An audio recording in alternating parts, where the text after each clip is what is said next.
궁하면 변화하고 변화하면 통한다라는 제목으로 하나님 말씀 증거하도록 하겠습니다. 뭐 중국 측 이야기지만 역사 기술 방법이 세 가지가 있다 그랬죠. 기전체라는 거, 이건 사건별로 기록한 거. 편연체 그러면 연대별로 기록한 거. 그런데 주제별로 이게 설명하기가 좀 불편하잖아요. 그래서 기사 본말체 그런 게 있다라는 거예요.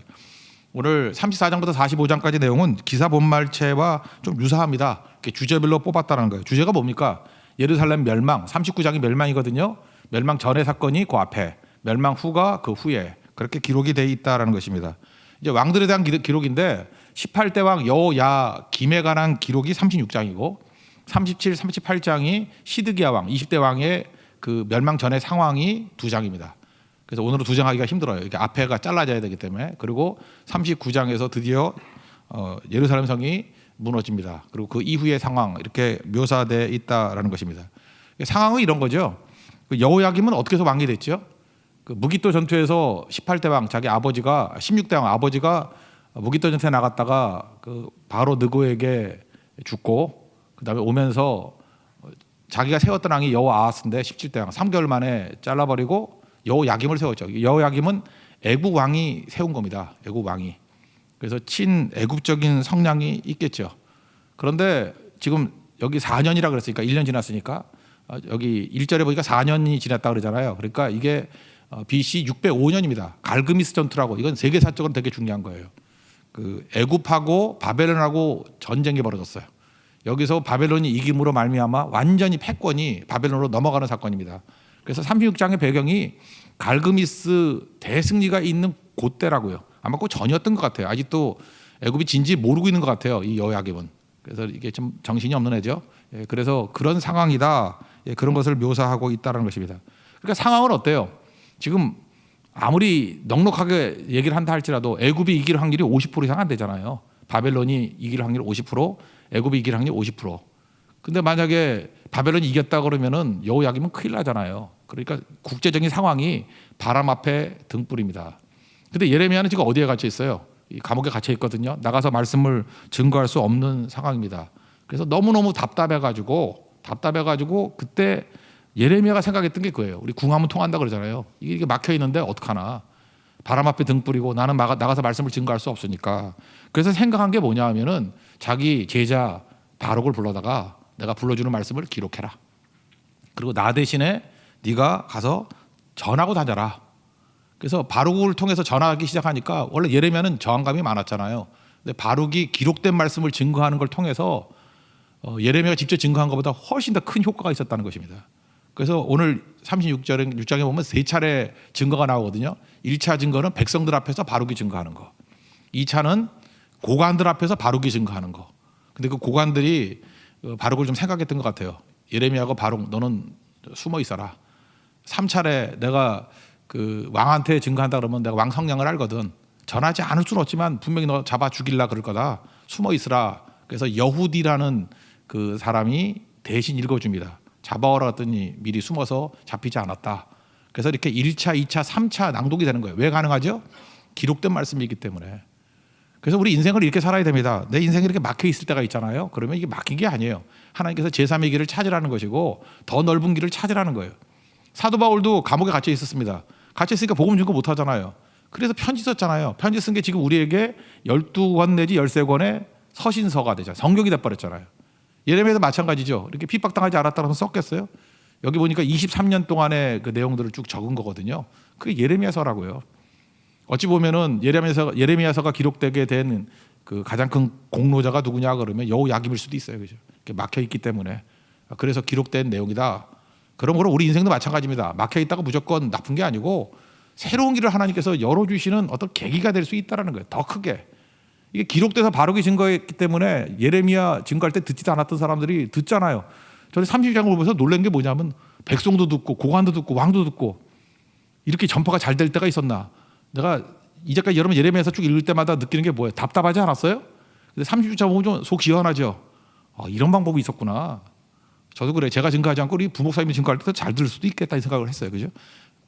뭐 동의는 안 하지만 하여튼간에 어떻게 될지 모르잖아요. 그게. 그러니까 하나님이 내 생각만 가지고 되는 게 아니라는 거예요. 뭐 병들어 쓰러지든지 막혀 있든지 뭐 어떤 상황이 되든지 그 맡길 때는 하나님이 또 다른 방법을 추구하라는 뜻일 수도 있다는 것입니다. 여러분 개인적으로 그래요. 여러분 삶에서 사업에서 뭐 이렇게 막혀 있는 것들이 있습니까? 막혔다고만 생각하지 말고요. 하나님께서 더 크게 만들려고 새로운 길을 찾으라는 뜻이다.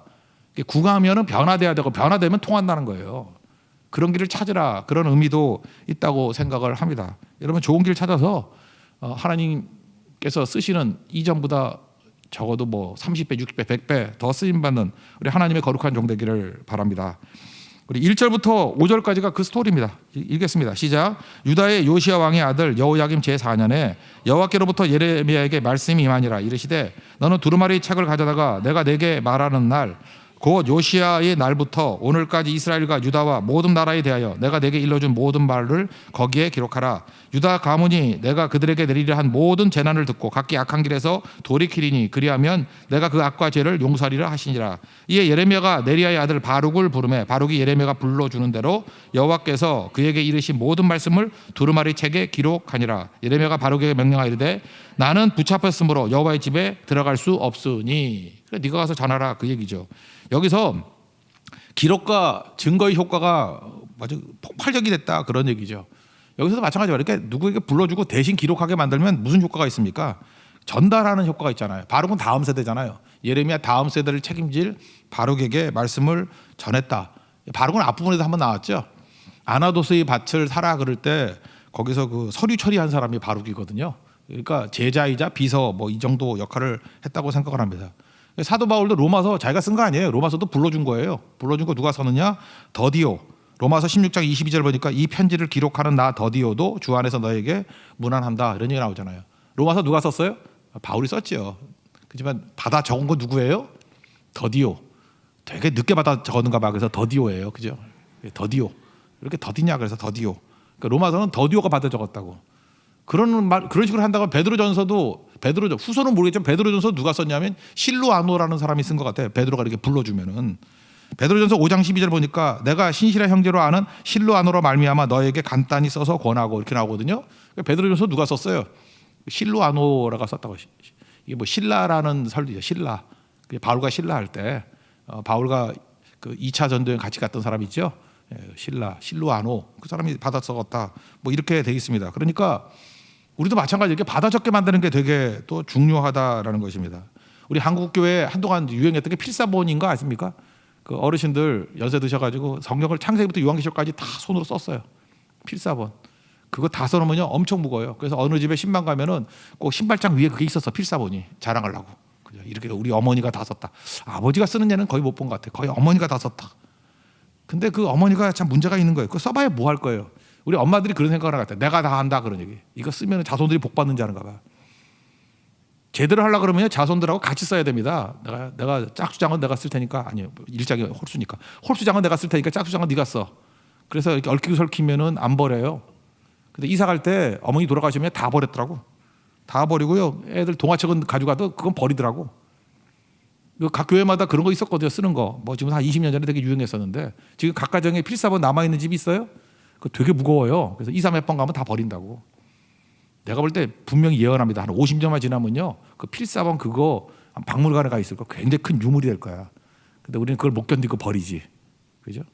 그 한국교회 내가 볼 때 거의 뭐 10만 명, 20만 명이 썼었어요. 근데 지금 남아 있는 거 몇 개 없을 거야. 다 버려가지고. 근데 그게 버리지 않게 만드는 길이 무엇입니까? 저는 그럴 거예요. 우리 딸들 앉혀놓고 나는 부를 테니까 받아 적어. 그죠? 이게 예레미야 바룩같이 자기가 쓴 건 안 버려요. 자기가 쓴 거는 새벽 기도도 마찬가지예요. 내가 새벽에 열심히 나가서 기도할 테니까 너는 일만 해. 그런 집은 좋은 집안 아니에요. 오히려 부모가 못 나온다 할지라도 자녀들이 나와서 기도하는 가정 그게 진짜죠. 그죠? 야 나는 비가 올려는가 보다 허리가 아프다. 그리고 네가 대신 가라. 우리 집에 대표는 누군 가야 될 거 아니냐. 그렇게 해도 보내는 가정이 예레미야 바룩이라고요. 그래서 전수가 되는 거죠. 여러분 잊지 말고 자녀들 꼭 이렇게 전수할 수 복음을 전수할 수 있는 그런 모습이 있기를 원합니다. 지난번에 우리 예수님의 그 마지막 설교 우리 다락방 강화 다 외우신 집사님 계시죠. 내가 어떻게 우연찮게 이렇게 보니까 이분이 또 산상수훈도 외웠대. 그래서 재밌게 봤어요. 그죠? 머리 되게 좋은 사람이야. 그죠? 그거 어떻게 다 외워? 하나님께서 진짜 외모를 안 주셨지 머리는 주신 것 같아. 그분은. 정말이야. 정말. 내가 볼 때 너무너무 뭐 외모라는 게 딴 뜻이 아니라 이렇게 탁월하게 멋있지 않다 그런 뜻이에요. 너무 상처받지 말아요. 사실이지 뭐, 그죠? 근데 그거보다 그 아들이 강한이거든. 아들한테 외우게 만들지. 아들한테. 아들은 똘 만들 거예요, 그죠? 아버지만 외우면 뭐 할 거야? 아내한테 외우게 만들고, 아내도 구원받을 거 아니야. 딸에게도 외우게 만들고, 그죠? 나 혼자 반짝반짝 빛난다 그거보다가 아니면은 내가 10절 외울 테니까 나 한 절이라도 외워. 그렇게 만드는 게 남는 거죠. 예, 그런 전수가 되게 필요하다고 생각을 합니다.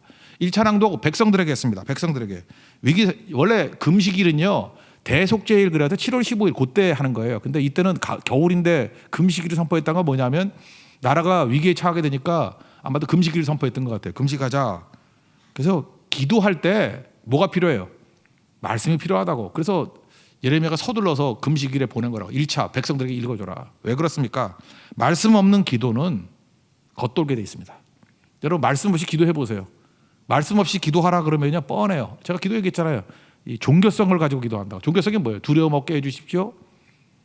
욕심 채워주십시오. 그러니까 말씀 없이 기도하면 해봤자 비나이다 비다 치성밖에 없다. 치성. 비나이다 비나이다. 두려움 없게 해주세요. 복 받게 해주세요. 그거밖에 없다고. 그래서 예레미야 33장 때도 얘기했죠. 그런 걸 뭐라 그랬어요? 응급실 기도라고. 급할 때만 기도하는 거야. 급할 때만. 근데 그 다음이 내용이 뭐예요? 하나님 말씀이 들어가면 말씀이 길을 닦아놓잖아요. 고속도로 기도라고. 더 깊어지면 크고 은밀한 일을 보이는 건 뭐예요? 지성소 기도. 지성소.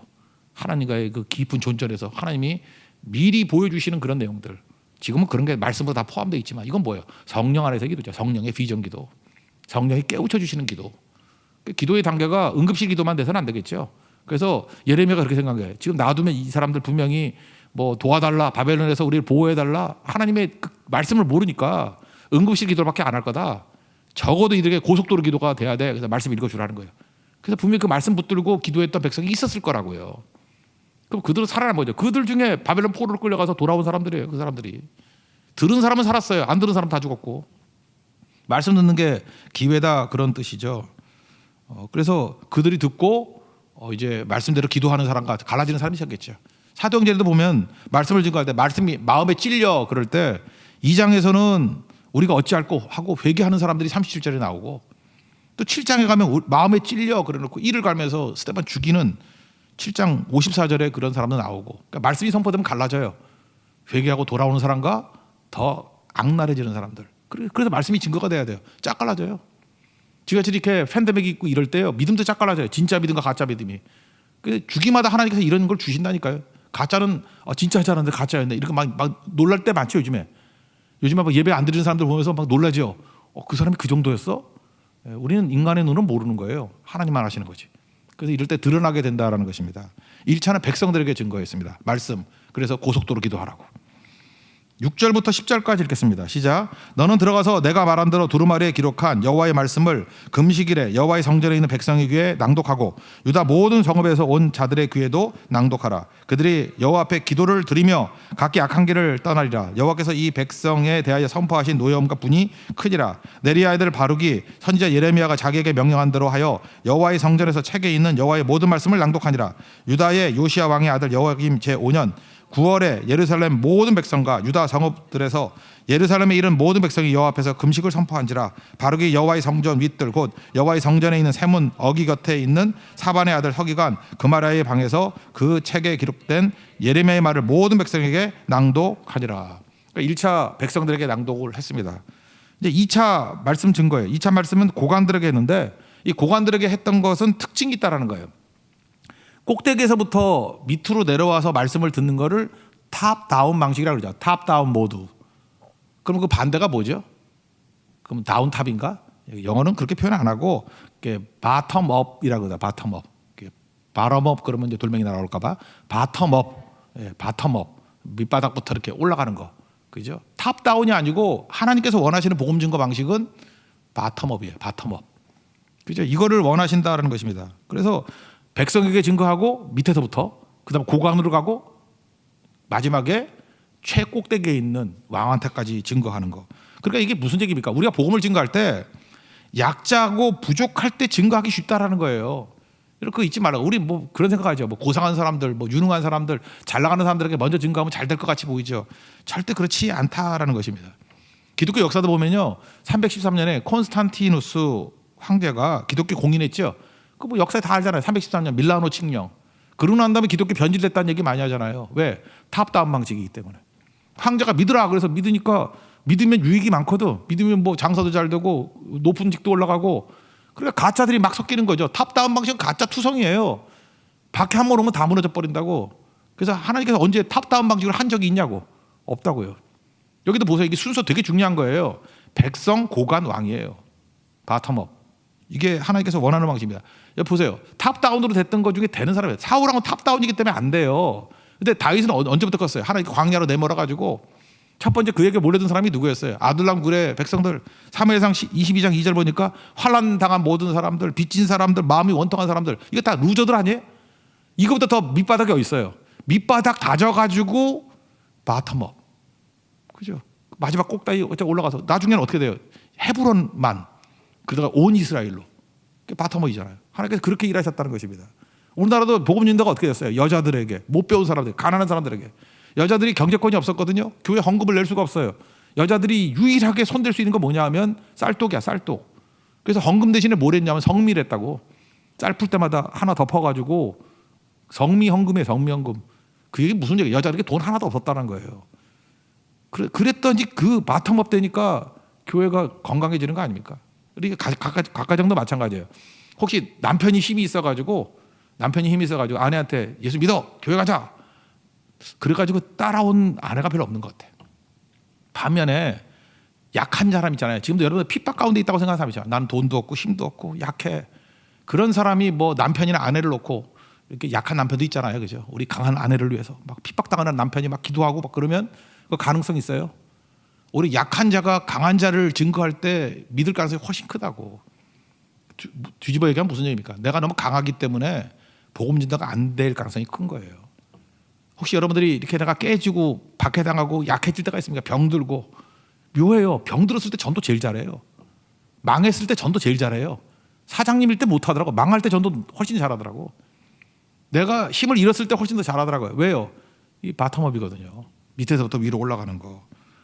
여러분 핍박 중에 계신 분들 지금이 복음 증거의 기회라는 거 잊지 마시고 잘 증거하고 기도하고 잘 쓰임받는 믿음의 종 되기를 바랍니다. 어떻게 됐냐면 사반이라는 사람이 그 16대 왕 그 요시야 왕 때요. 그 성전 말씀 발견한 사람이 그 사반의 손자가 누구냐면 미가야예요. 미가야가 그 백성들 사이에서 들었는가 봐. 듣고 난 다음에 와 이거 진짜 말씀이네. 그리고 고관들에게 얘기해 줬습니다. 여우디에게 얘기해 줬어요. 여우디가 오라 그래가지고 우리에게도 낭독해 줘라. 그리고 듣고 고관들도 충격을 받은 거예요. 그래서 야 이건 왕에게도 전해줄 가치가 있다. 근데 그 왕 내가 그 싸가지를 알고 있는데 그놈이 그냥 데려가면 죽일 것 같으니까 왕한테는 여우디가 진 거예요. 왜? 바룩이 읽었으면 바룩은 죽었어요. 그래서 바룩한테 얘기하기를 예레미야하고 바룩은 너는 숨어 있어라. 그죠? 숨어 있어라. 세 번째 증거, 세 번째 낭독은 여후디가 합니다. 여후디가. 하나님께서 용이 주도하게 이끌어 주시더라는 것입니다. 13절부터 16절까지 읽겠습니다. 시작. 미가야가 바룩이 백성의 귀에 책을 낭독할 때 들은 모든 말을 그들에게 전하며 이에 모든 고관이 구시의 증손 세레마의 손자 느다냐의 아들 여후디를 바룩에게 보내 이르되 너는 백성의 귀에 낭독한 두루마리를 손에 가지고 오라. 네리야 아들 바룩이 두루마리를 손에 가지고 그들에게로 오니 그들이 바룩에게 이르되 앉아서 이를 우리에게 낭독하라. 바룩이 그들의 귀에 낭독하며 그들이 그 모든 말씀을 듣고 놀라 서로 보며 바룩에게 이르되 우리가 이 모든 말을 왕에게 아뢰리라. 그러면서 또 보호해주는 얘기가 나오거든요. 보호 내용이 뭐예요? 듣고 충격을 받았지만 그죠? 너희 조심해야 된다 그거죠. 그래서 여러분 잊지 마십시오. 하나님 백성들이 말씀을 증거할 때 그 앞에 우리야 나왔죠. 말씀 듣고 두렵다고 도망치면 죽어요 오히려. 담대히 말씀을 증거하면요 하나님이 보호해 주신다. 마틴 루터가 그랬잖아요. 보름스 국회에서 할 말 다 하고 나니까 죽여버려. 파문이 뭐예요? 누가 죽여도 괜찮다 그런 얘기 아니에요? 그럴 때 그 프리드리히라는 그 선제후가 뭔지 모르겠어요. 하여튼 무슨 제후가 자기 성에다가 숨겨주잖아요. 바르트부르크 성에 숨겨주고 그때 신약 성경 이렇게 번역한 거 아니에요? 그러니까 하나님께서 위기도 있지만 보호자도 주신다는 거예요. 여기 숨겨주잖아요. 사명자는 죽지 않습니다. 절대 죽지 않아요.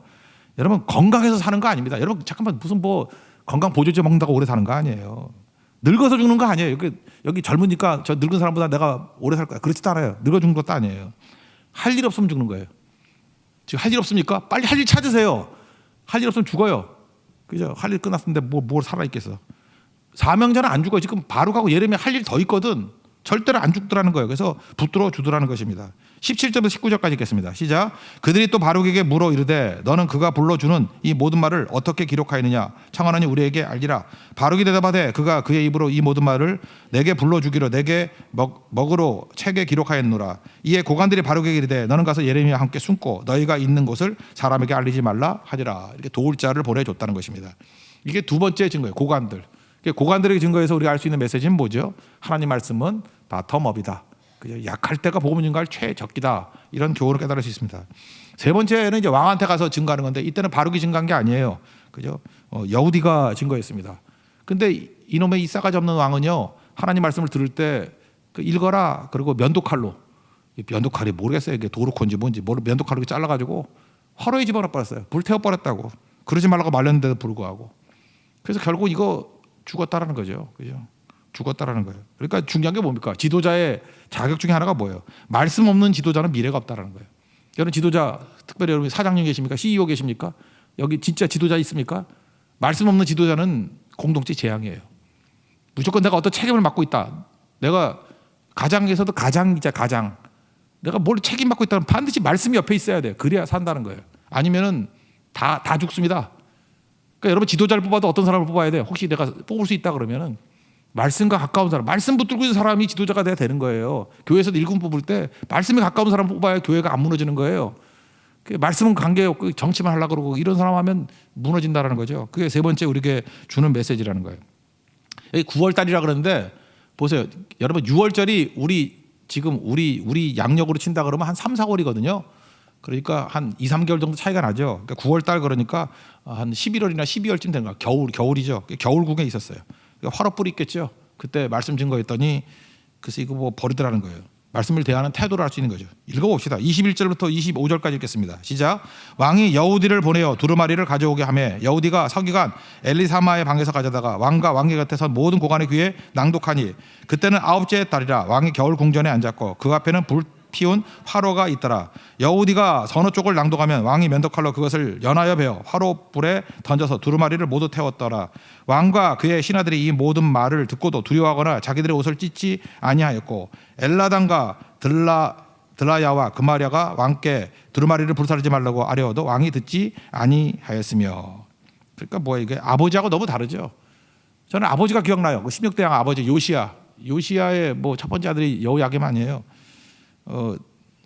열왕기하 22장 10절 11절 거기 보면요 서기관 사반이 미가야의 할아버지예요. 그죠? 이 아까 그 군중에서 백성에게 듣고 왔던 사람 서기관 사반이 왕에게 아뢰되 제사장 hil기야가 내게 책을 주더이다 하고 사반이 왕에게 곁에서 읽음에 누가 읽어줬어요? 사반이 쭉 읽어줬다고. 그때 왕이 율법책의 말을 듣자 곧 그의 옷을 찢으니라. 이게 뭐예요? 회개죠. 그의 아버지 철저히 회개했어요. 근데 그 아들은 왜 이 모양이지? 여러분도 그럴 수 있어요. 여러분도 지금 새벽기도 나오고 얼마나 믿음 좋고 그죠? 여러분 산상수훈 다 외우고 그러는 아버지예요. 훌륭해요. 요시야예요. 김요시야. 훌륭한 분이에요. 그죠? 근데 조심해야 된다고. 그 아들이 또 이렇게 될 수 있어요. 그러니까 그 다음 때도 외우게 만들어야 되고 말씀 앞에 서게 만들어야 된다고. 두려운 얘기죠. 이게 두려운 얘기라고. 왕의 자격이 뭡니까? 말씀 들은 거죠. 말씀 듣는 거. 여호수아도 마찬가지예요. 여호수아 리더잖아요. 여호수아 1장 7절 8절 우리 맨날 외우는데 오직 강하고 담대하라. 그죠? 율법책을 다 지켜 행하고 우러나 좌로나 치우치지 말라. 그러면 어디를 가든지 형통하다. 그 다음에 여호수아 1장 8절에 뭐라 그래요? 이 율법책을 내 입에서 떠나지 말게 하고 주야로 묵상하래요. 그 말이 기록된 데 다 지켜 행하라. 그러면 평탄하게 될 것이고 형통하게 될 것이다. 지도자가 할 일이 뭐예요? 옆에 말씀 두고 계속 사는 거예요. 시편 1편 1절부터 맨날 듣잖아요. 그죠? 복 있는 사람은 뭐 악인의 꾀 따르지 아니하고 뭐 죄인의 길 안 서고 오만한 자의 자리에 앉지 아니하고. 그다음 2절에 뭐예요? 여호와 율법을 즐거워하며 율법을 주야로 묵상하는 자라고. 그럼 어떤 결과가 있어요? 3절 시냇가에 심은 나무가 철을 따라 열매를 맺고 잎사귀가 마르지 아니하고 모든 일이 형통한 것 같이 된다고. 그러니까 3절만 원해요. 이렇게 되기를 원한대. 그럼 어떻게 하면 돼요? 이런 가정, 이런 직장, 이런 나라 만들려고 하면 어떻게 하면 되냐고요. 여호와 율법을 즐거워하고 율법을 주야로 묵상하면 된다는 거예요. 믿습니까? 이게 사는 길이라는 거예요. 사는 길. 근데 여호야김이 이르지 못해서 망했다 이런 거죠. 여호야김이 왜 이랬을까요? 그놈이 믿을 구석이 있어서 그래. 믿을 구석이 뭐예요? 애굽이죠. 갈그미스 전투에서 애굽이 박살나는 거 모르고 이 바보 같은 놈. 믿을 구석이 있어가지고. 애굽을 믿을 만하다고 생각한다고요. 애굽은 어떤 거예요? 여러분 사람이 자기 몸을 맡길 수 있을 제일 두꺼운 줄을 동아줄이라 그러잖아요. 애굽이 동아줄인 줄 알았어. 근데 알고 봤더니 뭐예요? 썩은 동아줄이에요. 썩었어. 그거 매달렸다가 죽는 거죠. 그래서 포로로 끌려갈 때 1차 포로가 여호야김이라니까요. 여호야김이 포로로 끌려가요 바벨론에. 2차가 그 아들 여호야킨. 그 3차가 이제 20대 시드기야. 이렇게 끌려가 버리잖아요. 그래서 최고의 재앙이 뭔지 아십니까? 주열 열매 계속 주는 자가 있을 때 최악이에요. 탕자가 주염 열매 계속 먹을 수 있다 그러면 돼지굴에서 나왔겠냐고. 그래서 하나님께서 우리에게 주신 복이 뭐예요? 주염 열매도 주는 자가 없을 때 믿을 구석이 없어야 돼요. 그때 하나님께 돌아가는 거죠. 여호야김 이게 참 불행한 거예요. 그놈의 그 주염 열매가 애굽이거든. 믿을 만한 구석이 있기 때문에 한번 나 자신 돌아봐요. 지금 여러분이 믿을 만한 구석이 뭐가 있습니까? 뭐 믿어요? 여러분 지금 어려움이 있지만 돈 좀 있는 분들 있죠. 돈 믿는다고 돈이 그거 아무것도 아닌데 그거 돈 아무것도 아닌데 돈 믿어가지고 믿을 구석이 돈이야. 어떤 사람은 건강하대. 하루가 나이는 많지만 건강했다고. 그 한 방에 훅 가요. 한 방에 훅 가. 그 어르신들은요 그 건강하다가도 한 번 쓰러지니까 그냥 그 다음 달 가시더라고. 그 믿을 거 믿어야지. 젊은 사람 마찬가지예요. 젊은 사람도 웃지 말라고. 경험 뭐 내 관계 나는 뭐 백이 좋아. 백이 좋아봤자 뭐 샤넬보다 비싸겠어. 쓸데없는 백 믿지 말고 하나님 우리 백이 돼야지. 하나님 우리 백. 그죠? 우리 후원자는 하나님밖에 없다. 엉뚱한 거 믿지 말고. 하나님 없으면 끝나는 겁니다. 저도 그렇고 여러분도 그렇고. 주님 주 없이는 살 수 없습니다. 우리 믿습니까? 주님 없이는 살 수 없어요. 속지 말라고. 이거 다 신기루예요. 신기루. 믿을 구석이 있다는 거 믿을 구석 아니에요. 그 썩은 동아리예요. 동아리 같이 보이지만 다 썩었어요. 거기에 우리 인생 의탁하면 죽어요. 하나님밖에 없다고. 그러니까 우리 말씀과 동행해야죠. 말씀과. 그때 살 수 있다라는 거죠. 결국은 마지막 얘기가 뭐예요? 야 말씀 버렸다고 다시 써. 그래서 다시 율법 돌판 다시 주듯이 다시 썼습니다. 그리고 가서 전해라. 네가 말씀 버리니 나도 너를 버릴 거야. 너 끝났어. 그런 거죠. 그러니까 우리가 중요한 게 뭐예요? 말씀이 들리는 게 기회예요. 그죠? 여호야김 말씀 들리는 게 기회인데 이 기회 놓치니까 요거 끝나고 난 다음에 바벨론에 끌려갑니다. 끝나는 거예요. 그죠? 하나님 앞에서 우리도 겸손하게 설 줄 아는 말씀 앞에 설 줄 아는 하나님의 백성 되기를 바랍니다. 이것도 읽어보죠. 28절부터 32절까지 한번 하나님의 결론입니다. 다 같이 읽겠습니다. 시작. 너는 다시 다른 두루마리를 가지고 유다의 여호야김 왕이 불사른 첫 두루마리의 모든 말을 기록하고 또 유다의 여호야김 왕에 대하여 이와 같이 말하기를 여호와의 말씀에 내가 이 두루마리를 불사르며 말하기를 내가 어찌하여 바벨론의 왕이 반드시 와서 이 땅을 멸하고 사람과 짐승을 이 땅에서 없어지게 하리라 하는 말을 이 두루마리에 기억하였느냐 하도다. 그러므로 여호와께서 유다의 왕 여호야김에 대하여 이와 같이 말씀하시니라. 그에게 다윗의 왕위에 앉을 자가 없게 될 것이요 그의 시체는 버림을 당하여 낮에는 더위 밤에는 추위를 당하리라. 또 내가 그와 그의 자손과 신하들을 그의 죄악으로 말미암아 벌할 것이라. 내가 일찍이 그들과 예루살렘 주민과 유다 사람에게 그 모든 재난을 내리라 선포하였으나 그들이 듣지 아니하였느니라. 이에 예레미야가 다른 두루마리를 가져다가 네리의 아들 서기관 바룩에게 주매 그가 유다의 여호야김 왕이 불사른 책의 모든 말을 예레미야가 전하는 대로 기록하고 그 외에도 그 같은 말을 많이 더 하였더라. 마지막 정리 한번 합시다. 3번 말씀이 낭독됐습니다. 1차 백성에게. 여기서 중요한 게 뭐예요? 기록과 궁하면 통한다는 거죠. 막혀 있을 때 기록 그리고 바로 네가 통해서 증거하라. 그랬더니 오히려 더 많이 듣고 돌아올 수 있는 길이 있더라. 우리도 마찬가지예요. 막힌 게 기회라는 거예요. 두 번째 이제 고관들에게 말씀을 증거합니다. 여기서 중요한 메시지는 뭐예요? 고관들이 보호도 해줬다 그것도 있지만 하나님 말씀은 항상 탑다운이 아니라 바텀업 방식이라는 거. 내가 가장 연약하고 어려울 때가 복음 증거할 기회고 어려운 사람부터 먼저 하는 거예요. 그거. 뭐 갖고 있다 그런 사람은 교만해서 안 듣는다고. 그게 하나님의 방식이다. 세 번째 지도자는 자고로 말씀에 묶여 있어야 된다. 말씀 무시하면 같이 무시당한다. 죽는다. 잊지 말라고요. 말씀 들었을 때 말씀과 내 인생을 묶을 때 나도 살고 공동체 살고 다 살아날 수 있다는 것입니다. 여러분 지도자십니까? 무조건 말씀과 묶여야 됩니다. 그래야 삽니다. 살아날 수 있는 하나님의 정 되기를 축원합니다. 자리에서 일어나겠습니다. 원하고 바라고 기도합니다. 찬양하겠습니다.